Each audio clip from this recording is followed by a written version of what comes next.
Hello everybody and welcome back to Red Eagle Politics. Make sure you guys like this video down below and subscribe to the channel if you are new.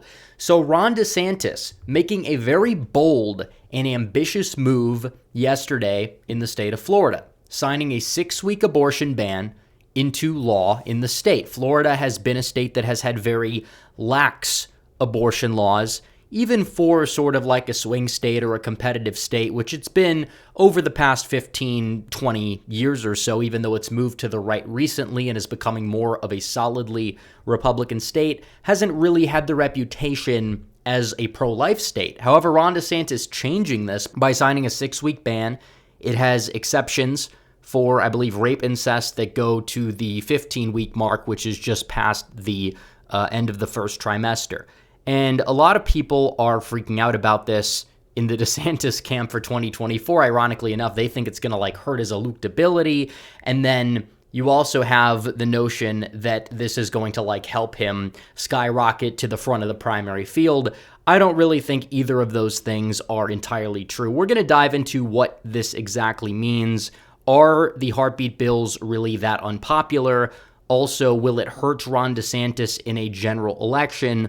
Also, will it help him in a primary? And why exactly did he sign this into law? We will be talking about all of this and more. But first, I have to tell you guys about our friends over at Noble Gold, because Noble Gold Investments has made it their mission to stay on top of the most important economic news. You had 3 bank failures in the last month, the second and largest included. The government is taking steps to guarantee all deposits, which means more money printing, and the Fed is sitting on unrealized losses of $1.2 trillion on their $8.3 trillion bond portfolio. And the Fed will continue to raise interest rates even if they tank the economy. But do you know who are the ones who are not afraid here? The ones who are invested in gold with Noble Gold Investments. It's the most stable asset outside of government control.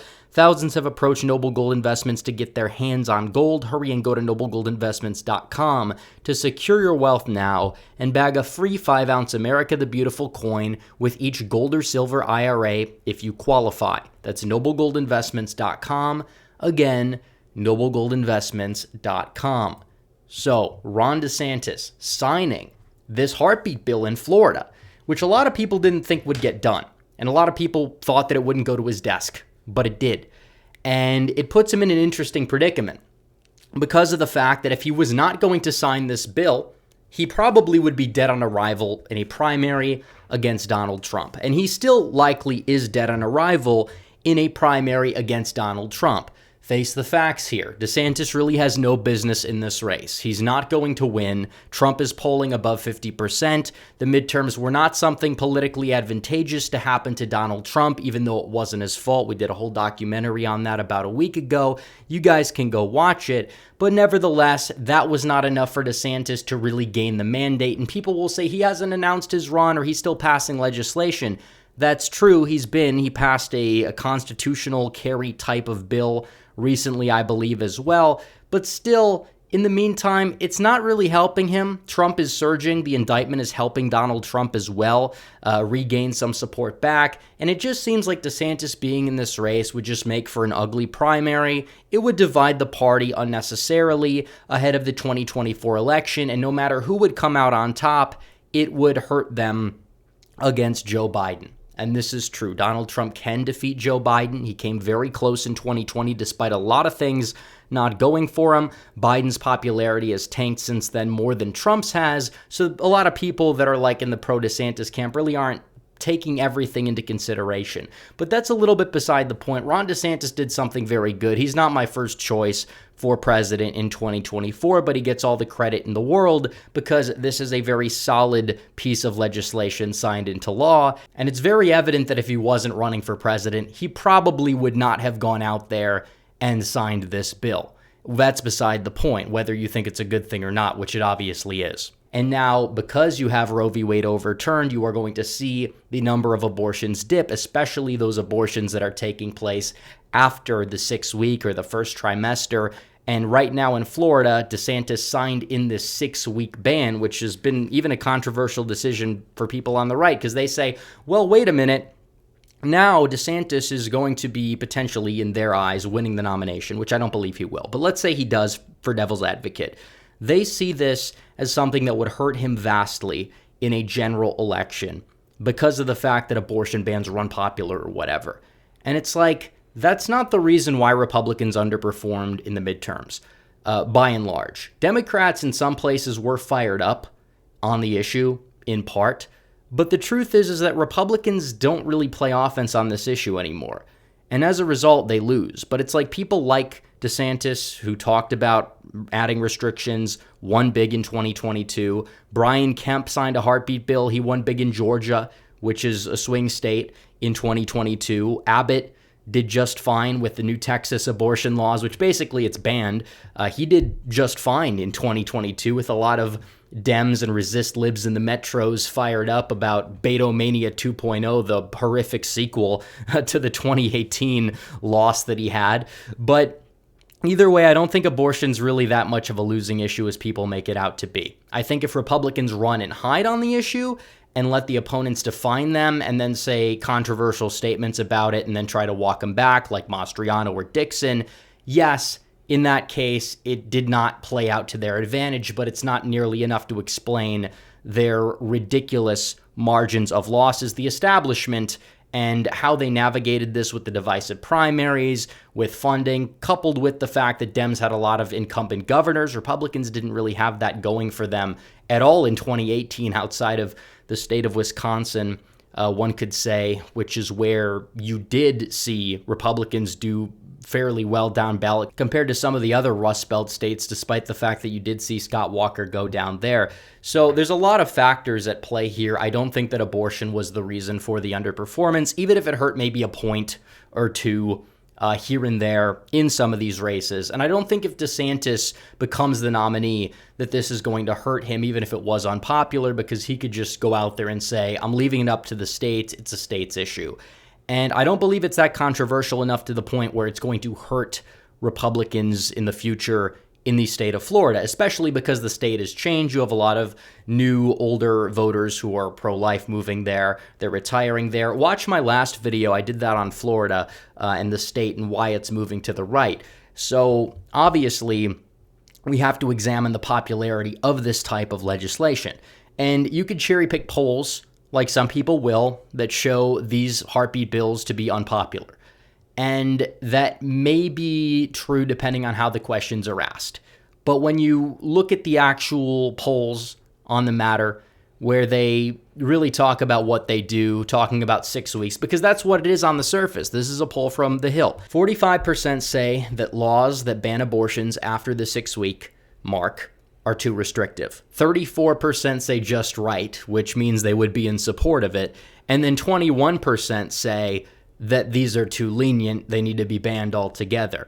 So you're looking at it and it's like, okay, these laws are not really that underwater. And you look at the Texas poll and you could see that 55% right here, 55% said that they were in favor of a heartbeat bill in the state of Texas. And definitely Texas has different demographies. Some of the Democrats tend to be more pro-life because they tend to lean more Hispanic than Democrats in other states like Michigan or whatever. But still, that's beside the point. What we do know is that this is probably not going to hurt any Republican in a general election too much. Because if you can go on offense on the issue, and you could say, I support these reasonable restrictions at the state level, you guys, on the other hand, want late-term abortion, second trimester, third trimester, which those polls are extremely underwater. It's like defunding the police level on steroids. Then guess what happens at that point? Well, if you're able to change the conversation and go on offense, you're probably going to do a lot better. And I'm sick of conservatives as a whole, whether you are in the Trump camp or the DeSantis camp, caving on the issue or playing defense. Because you don't play defense and win. You have to play offense as well. You have to set the narrative.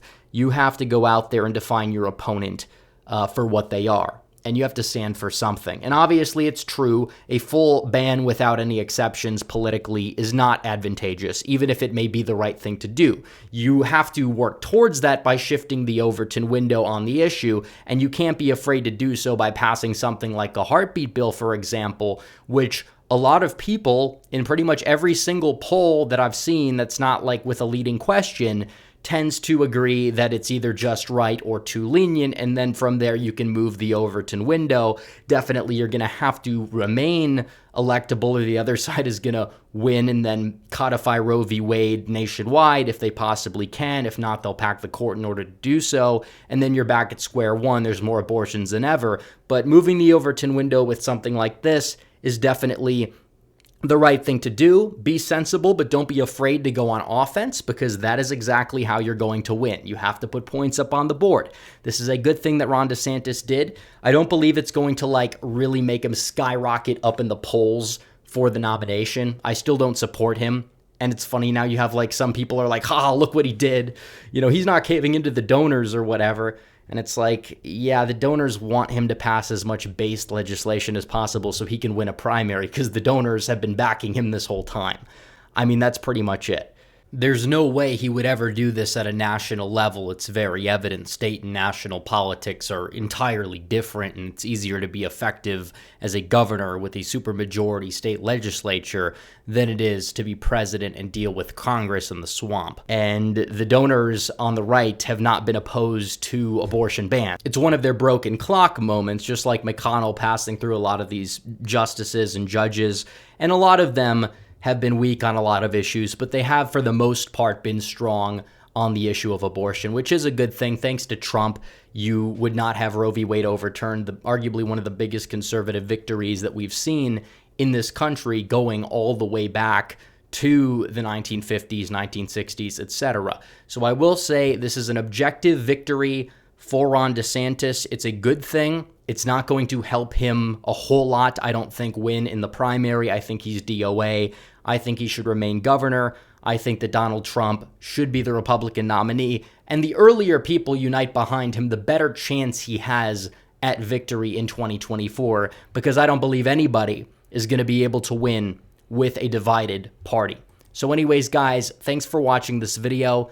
Like this video down below, comment down below, subscribe to the channel, hit the bell for notifications so you never miss another video. Follow me on social media. The links are all in the description down below. As always, guys, thanks for watching. Red Eagle, out.